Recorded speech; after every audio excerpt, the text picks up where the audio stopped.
Hi there, and welcome to day 2 of my 31-day YouTube challenge. My name is Amber from youneedanamber.com, and I'm so happy you're here.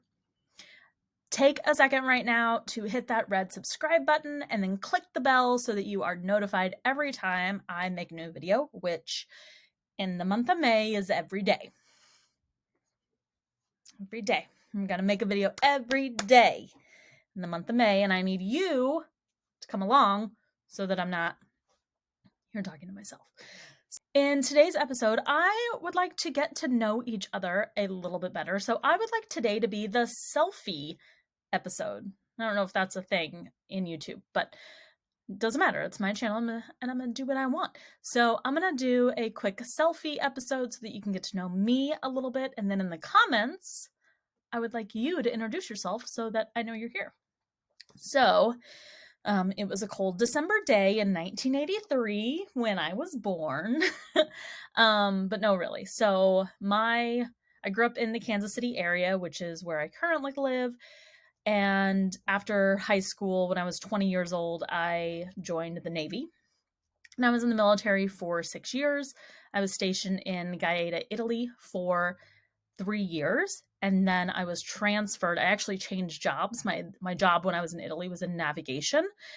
And while that's a important job to not crash million-dollar naval vessels, it's not a job that I care about or want to be involved in. So I changed jobs and I became a military paralegal, went to Naval Justice School, worked with the JAG lawyers. I did that for 3 years in Washington, D.C. And while I was on that tour, I deployed to Baghdad, Iraq, and I was serving with the Army. So I wore an Army uniform, even though I was in the Navy, and I was in Iraq for 6 months. So after I got out of the military after 6 years, I really wanted to finish my undergraduate degree. So I went to the University of Maryland and got my undergrad in English language and literature, which is a very, very fun degree because it's like live book club. You read a book and then you talk about it and then you write a paper on what you just read and talked about. So highly recommend the English literature major, but to be honest, I have never needed my college degree for any job I've ever had. Any job. So while I can write you a heck of a paper on Pride and Prejudice, I don't know. So after my undergrad, well, actually before I graduated, I was offered a job at the Department of Homeland Security in Washington, D.C. So I said, sure, I'll take this job, but you have to wait for me to graduate. So they did. So I was at Homeland Security for 3 years. And while I was there, I was going to Johns Hopkins University to get my master's in national security, which felt like a very logical career trajectory, right? 6 years in the military, working at Homeland Security, and then, just stay in the national security world. That was not the career path for me. So I made a decision to leave that world and leave it completely. So I packed up everything and left. Now, it's not as abrupt or as dramatic as I'm making it sound, I promise. I planned for a year to quit my job, sell everything I own, and buy a one-way plane ticket to Thailand. So in the year of this planning process, I dropped out of graduate school, saved as much money as I could. I gave my work at Homeland Security, I think 2 months notice or 3 months notice, like a ton of time that I was going to leave. Bought the one-way ticket to Thailand, got all situated, with a room and a co-working space and all the things, so that when I arrived, I wasn't just stranded at the airport. And I made the decision to leave Washington, D.C., leave the whole government, and move to Southeast Asia. And I did that because I wanted to take control of my life. I wanted to avoid any default future. So like what I refer to the default future as, like, this is just the thing that's going to naturally happen next if you stay on this course. And I didn't want to just stay in a government job that I wasn't passionate about in a field that I wasn't passionate about when I could go do something else.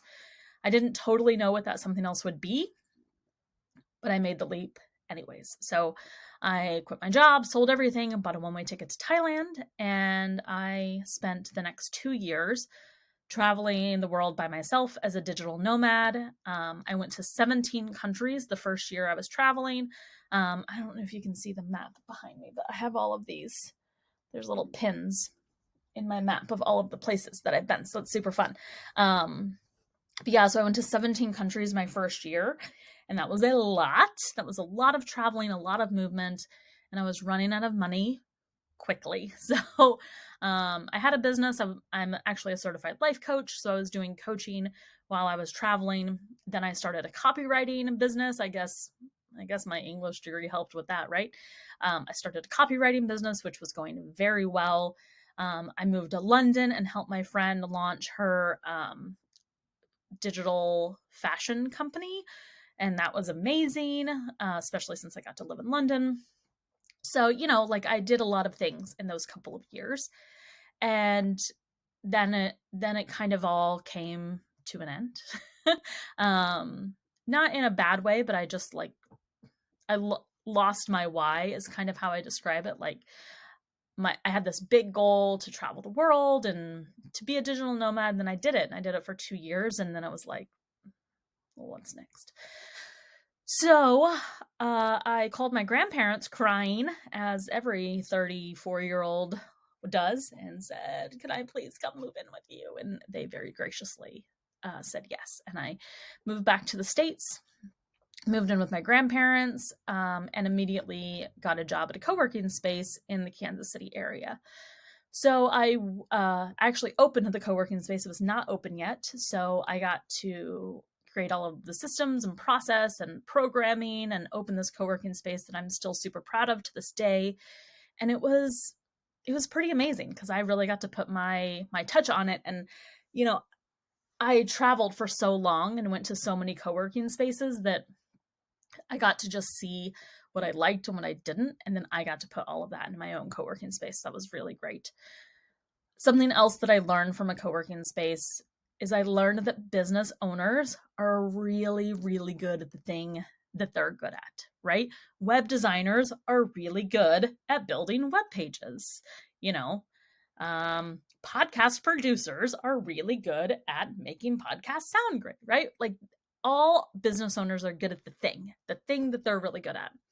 What I discovered is that no one wants to do that back end stuff. No one wants to create the system, the process, the workflow, the automation, write out the SOP. No one wants to do any of that except for me. That's what I love doing. At the end of 2020, I quit at the co-working space and started You Need an Amber, and that's where we are today. So that is my professional journey. On a personal level, I live in the Kansas City area with my partner, Andrew, and his 2 kids. We live in a 125-year-old farmhouse on a half acre, which is like a decent amount of space. It's like a big yard. It's not like acreage and land by any means, but it's a super big yard.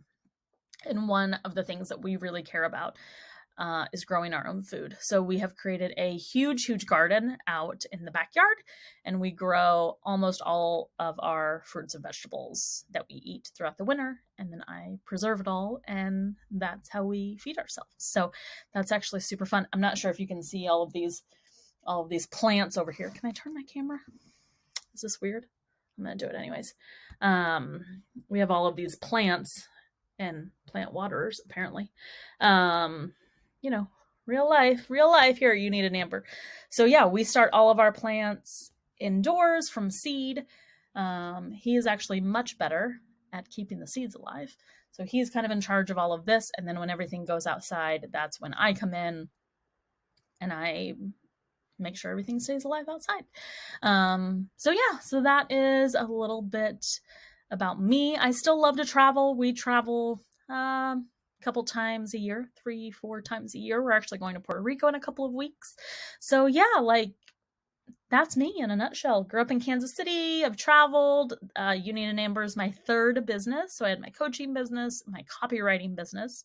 Union and Amber is my third business, and still live in Kansas City, and, you know, hang out with Andrew all day because we both work at home, and hang out in our garden. So that is a little bit about me. I hope that you learned something new and fun about me that maybe you didn't know before. And in the comment below, I hope that you will tell me a little bit about you.